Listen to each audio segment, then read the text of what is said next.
I'm Marc Dersner and welcome to MDRP TV, a special interview series featuring experts and leaders in Medicaid, drug reimbursement, and other public sector programs. Joining us today is Marcus Farbstein. He is the director of the 340B program at Genentech. Marcus, thanks for joining us. Thank you.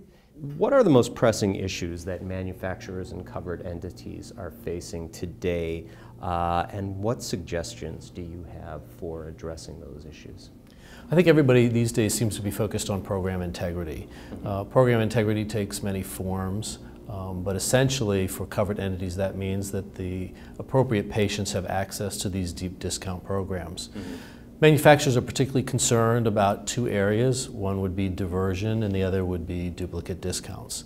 If you consider that the average discount in the 340B program is around 50%, if you receive a Medicaid rebate and you're supplying drug at an upfront discount of the same amount, essentially if you have a duplicate discount, you're giving away the drug for free. So that's a big concern for manufacturers. I think there's been a recognition that covered entities need to make sure that they are participating appropriately. And what that really means these days is that they have good written policies and procedures in place so that appropriate patients actually do have appropriate access to these discounts. That would be a critical factor.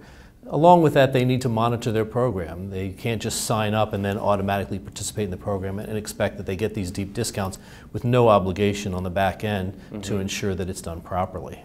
Marcus, how does a manufacturer engage with a covered entity to make sure that that manufacturer's product is being used appropriately? And if I may, what's the last resort in that chain? How should it be approached?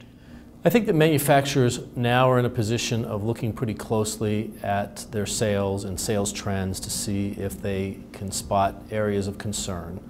If they do have an area of concern, I think that the first level of engagement is to contact the covered entity and try and resolve the issue through an informal process. This is fully supported by the Office of Pharmacy Affairs. There may be an obligation to inform the Office of Pharmacy Affairs, but in many cases these issues can be resolved between the covered entity and the manufacturer without any further engagement. Should there not be resolution in that informal process, the manufacturers do have a right under the law to then audit the covered entities. That would be kind of a last resort.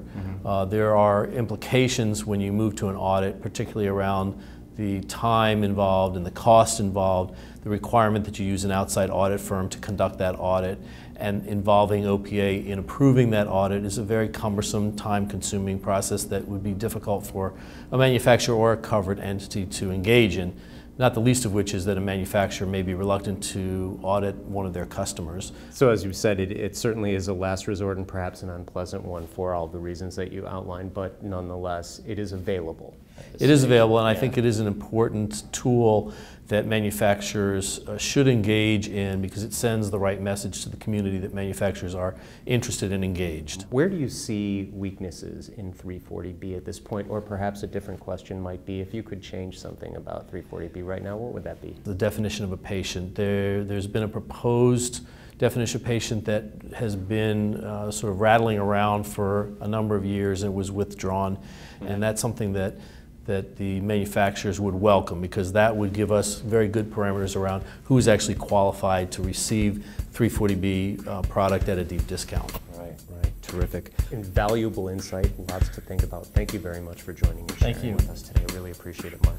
Marc Farbstein of Genentech. Until next time, I'm Marc Dersner. Stay tuned and thanks for joining us.